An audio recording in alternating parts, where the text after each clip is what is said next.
Okay, welcome back. So, I'm working on this thing still, and I'm going to try to finish it today. So, I'm kind of making slow progress on it because yesterday was a day from hell. So, sometimes you just have those days where nothing goes right. I spent like 3 hours just putting the crossover and the intake on. I was just having a hell of a time. So, I was having issues with the fuel rails and then the spacers, and then I ended up dropping a spacer behind the intake. So, I ended up having to take everything back out. So, the way that I have this all set up, I couldn't reach or find it back there. So, I ended up having to pull everything back out. Even after I pulled the intake off, I still couldn't find the spacer. And after a while of digging around, I ended up finding it underneath the cam sensor plug. So how it fell from there to getting buried underneath the cam sensor plug, I don't know, but it took me a long time to find it, and that was pretty annoying. And then I dropped one of the intake bolts on the side down here, and it got stuck, and I couldn't find it. It's like a 4-inch long bolt, and it got stuck in here, and I couldn't find it for like 45 minutes.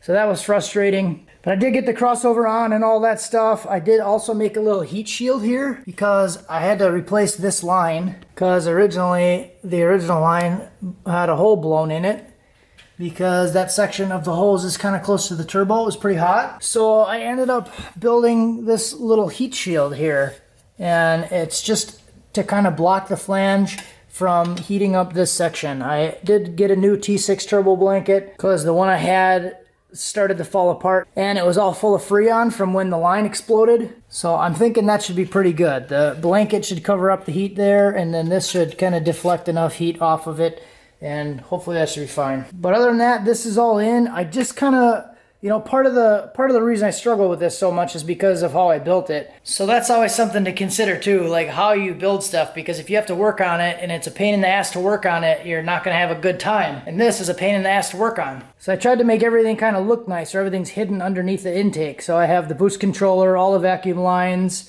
the catch can lines, everything underneath. But the way that it's set up, I ended up having to run the catch can lines between the fuel crossover and the intake. So I can't put the fuel rail and the intake on all in one piece. So that's kind of a pain. I have to have these unbolted, put the fuel rail and the crossover in there first, separate them, and then put it on. So it's just a pain to do it that way. So maybe one of these days I'll end up redoing the fuel line to try to eliminate that issue, but hopefully once it's on there I won't have to work on it a lot. But other than that, everything is in there. So these are the new Bosch 210s. Holley intake, I gotta get new spark plugs. But other than that, it's just spark plugs, coil packs, coolant sensor, water pump, and then I'll start putting the rest of the turbo back on there. I haven't test primed the fuel system yet.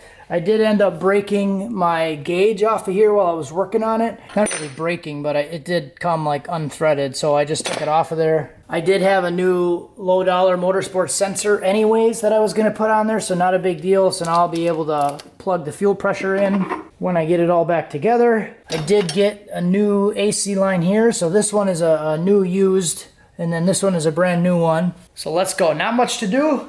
I'll get it done. Oh, I wanted to say that I built that heat shield out of a piece of square tubing. That's what those lines are from. It's a piece of square tubing, and this is actually a tube from a tonneau cover support. So I used to have a Nissan hardbody pickup truck, and then this was like a tonneau cover for it. It has the little inserts in the bed. That's what these things are. I don't have the truck anymore, but I do have the aluminum, so I've been using that over the years just for material when I need it. I think it turned out pretty good.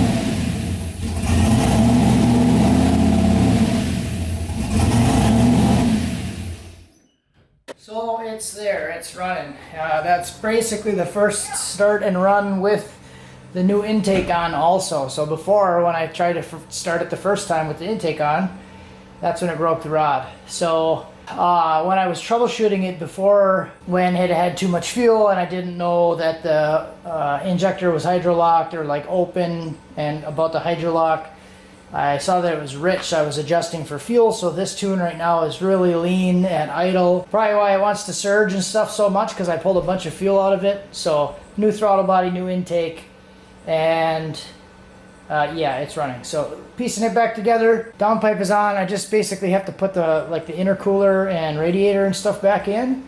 There is, I think, a small fuel leak on the back side, like over on this side. when I primed it, I felt some wetness, and then I primed it again, and eventually that went away on that side, and then over on this side I still felt a little bit of wetness around one of the fittings. So I don't really like that, so I think I'm going to pull the rails back off and put all new fittings on the back. Probably going to redo that just because that doesn't really make me feel very comfortable. Even though they're not really leaking anymore, it's weird. It's like almost like once they see fuel again, it stopped leaking. So yeah, I'll go through and change that stuff, put the rest of the stuff back on. It does have like 55 psi oil pressure. So even when it idled pretty low, it was like 45. So that seems pretty decent. So everything seems like it's working, knock on wood. Didn't break anything right away, so it's a start. Hopefully by this weekend we'll be ready to go drive it, depending what I do with those fittings. So have a good one.